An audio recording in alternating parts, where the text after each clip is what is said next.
This instructional video is on the critical angle and optics. We're going to also talk a little bit about Snell's law on the conceptual side of things. So our setup here, we have our laser setting an air an index of 1, and down here is water an index of 1.33.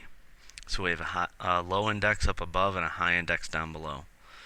We shoot the beam strikes here, and it bends or refracts as it enters the water. A little bit of light gets reflected.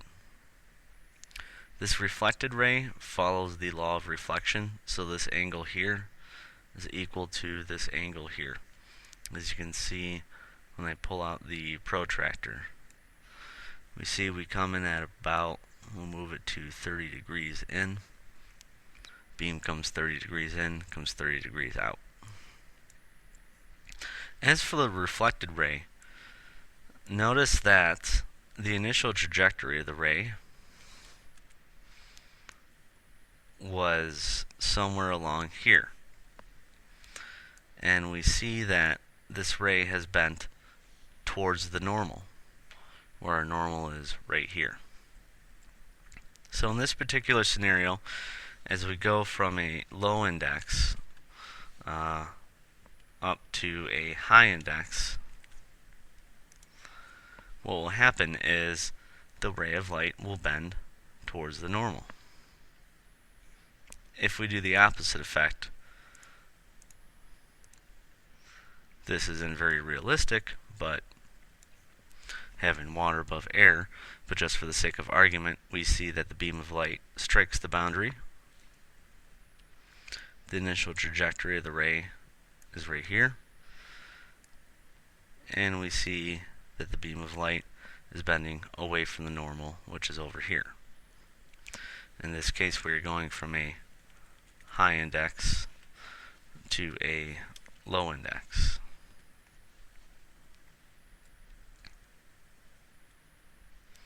So again, just to emphasize, if you're going from a high index to a low index, the light ray will bend away from the normal. If you're going from a low index to a high index, light will bend towards the normal.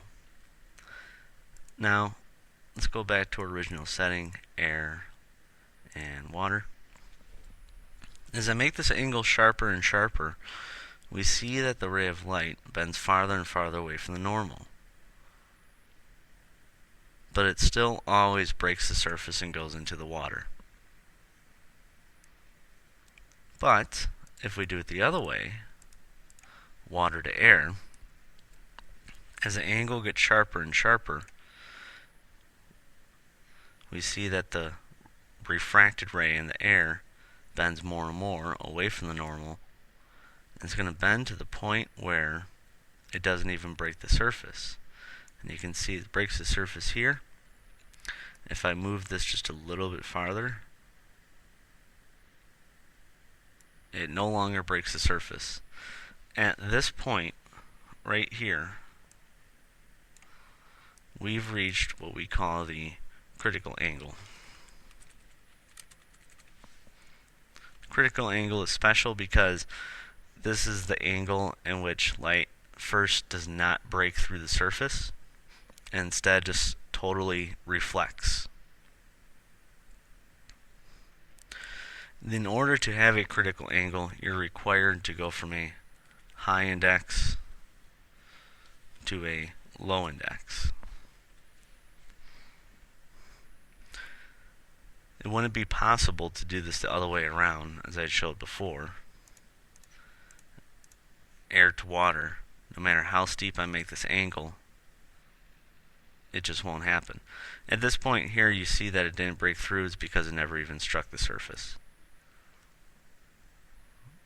But at the steepest angle I can make, with it still hitting the water, we see light still breaks through.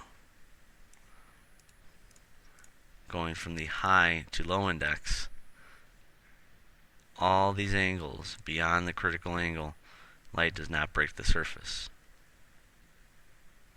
This is why when you're in water and you go underwater and you look around far away from you but still at the surface, it looks like the surface of the water is a mirror. and it looks like a mirror because it's reflecting everything underneath it. The angles for the light are too sharp, so we're above the critical angle, therefore it just reflects back into the water. Thank you for watching.